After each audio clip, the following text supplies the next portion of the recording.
Hey, what's up you guys? Back with another video, this time a review of Project Cars 3. As you might can tell from my name, Project Cars brought me back to the dance of racing sims, and quite frankly I was really pumped for this new game, Project Cars 3, after years of playing the second edition of Project Cars. For those who haven't bought the game, right now we are watching the short introduction video, and from this little video can already tell what this game will be all about. And quite frankly, that's the disappointing aspect of Project Cars 3 in my opinion. There's nothing wrong with these beautiful sports cars upgraded to the level and then being a major part of the game. However, they are basically the game. It's all about, now you see it, buying cars, sports cars, upgrading them, going for career mode. And if you remember, Project Cars 2 was really about the variety of cars you had and the tracks you can use, all the different kinds of also eras of race driving you can relive, from Le Mans prototypes from the 70s with the, of course, DLCs you got, and also Indy cars, a lot of sports cars obviously, but also today's prototypes. I don't believe Project Cars 3 can live up to the hype among the Project Cars community, so to say. Now let's take a look into the game. As you can see, that's the Mitsubishi Lancer Evo of Rally World Championship fame.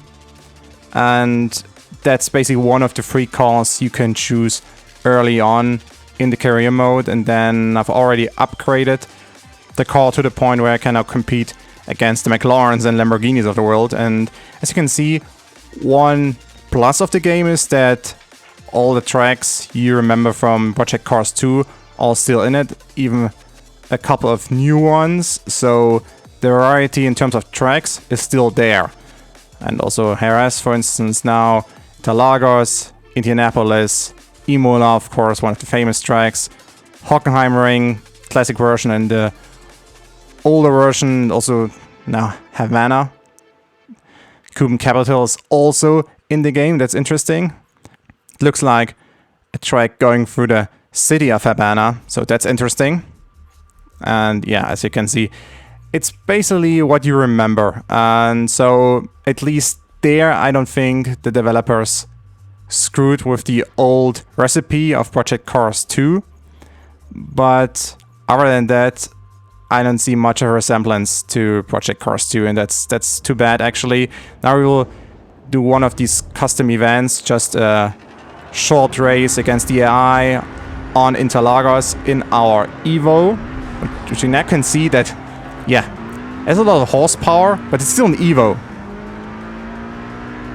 So I noticed throughout the race that, yes, in terms of top speed you can compete against them, but in terms of handling you can't. As you will now witness going through the first chicane and Interlagos, because coming out of the chicane, I can see, going across the curb. So it's not that much fun. I mean, it is fun in a way that you can upgrade an Evo to the point where you can race against these cars here, against the Porsches, Ferraris, Lamborghinis. But overall, I don't really think that's what Project Cars was all about in the past, because there you couldn't use all these different kinds of cars. You could have high-speed prototypes, but also sports cars and also rally cars that go slower and where it's much more about handling and how you really can go through corners and understand the car itself. But this game now, Project Cars 3, is really centered on career mode. And I don't know if that's really a strategy that will play out, because there are so many racing sims already out there that revolve around career mode. I'll now skip to the last lap just to show you a little bit of the handling and driving. I don't think there's much of a change compared to Project Cars 2, which already leaned a bit towards the arcade style, meaning that sometimes you can just throw the car around the corner with a lot of force and you will still stick to the track.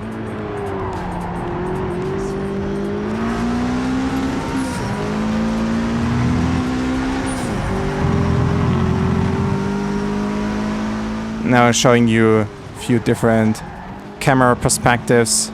This one I really like because it gets the action across better than maybe the cockpit camera angle.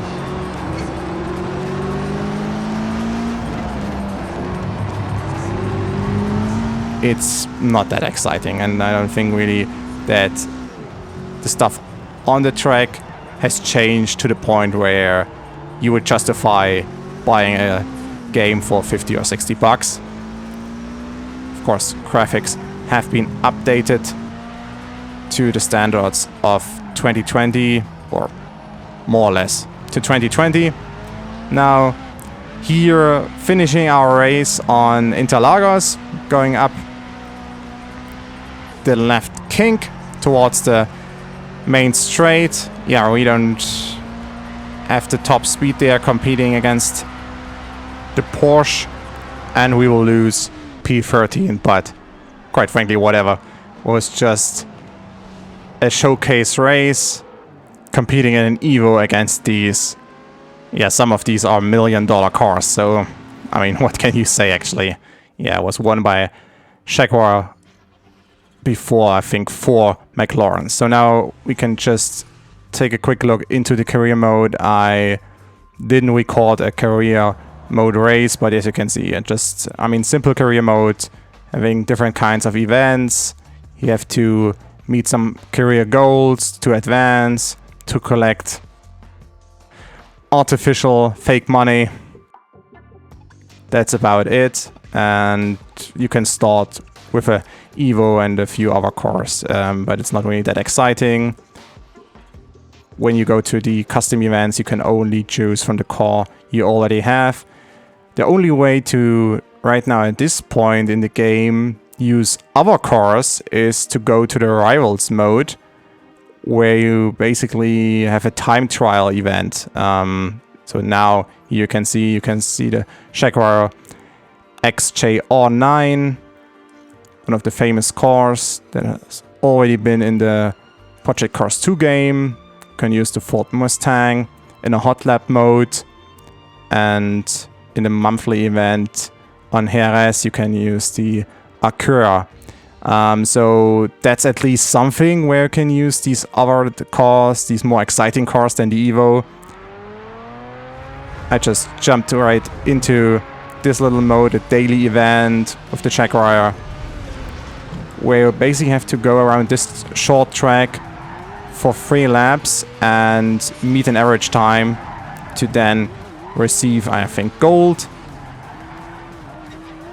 Similar to Gran Turismo and other games, where you have these time trials and similar events where it's just about beating a time or meeting a certain time goal. But at least a little bit more fun, you know, to drive a car like that, a legendary car prototype from a bygone era. So in terms of force feedback and all, I didn't notice much of a change. I think I have to play more to really figure out if there's a change compared to Project Cars 2. I think in terms of feedback there was room for improvement.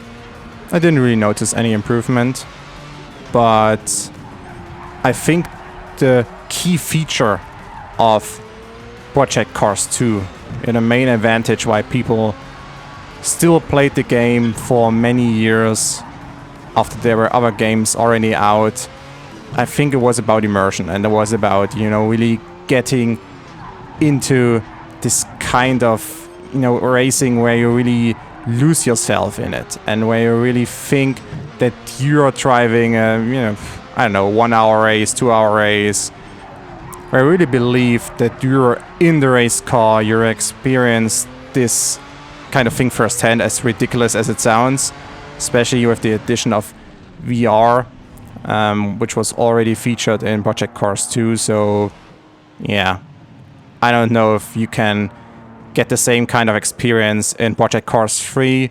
So we met the goal and won a gold medal, I guess, and we are among the top 40%, which is not that good, but I guess it's alright, given the fact that I haven't played this game for longer than 2 or 3 hours. So there's that. As already explained, got our modes here. A weekly hot lap mode, for instance, you can use and have some fun, but overall it was really underwhelming. I had high expectations for the release of this game, but it hasn't met these expectations, and so right now I wouldn't recommend to buy this game. I mean, maybe there will be upgrades and more cars included into the game, but right now, it's not worth it.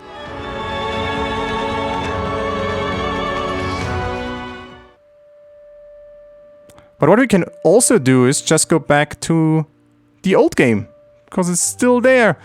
And quite frankly, I mean, if Project Cars 3 is not good enough, Project Cars 2 is still, in my opinion at least, a tremendous game.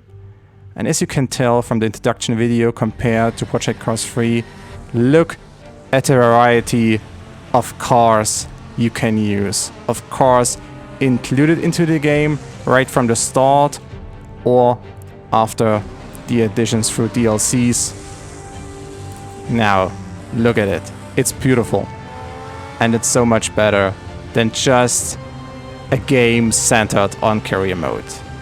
I like career mode, but a game should also have different kinds of options where I can just, you know, launch the game, go in it, choose a great car like this Toyota, for instance, and just give it a go, have some fun, and immerse yourself in the experience of racing simulation.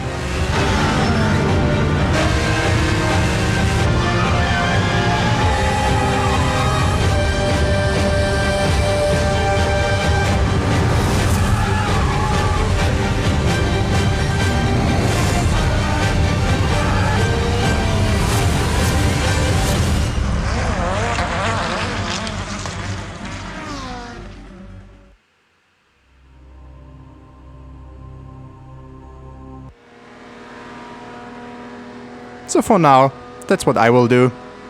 Driving the Porsche 917 on the old Le Mans track in Project Cars 2 and have some fun. Enjoy the experience of the old Project Cars game. I will still go back to the new edition and try some things out, but for now I'm really disappointed about what they have put out, but hopefully there will be upgrades in the future and make some additions that are, in my opinion, highly necessary to make Project Cars 3 worth a buy.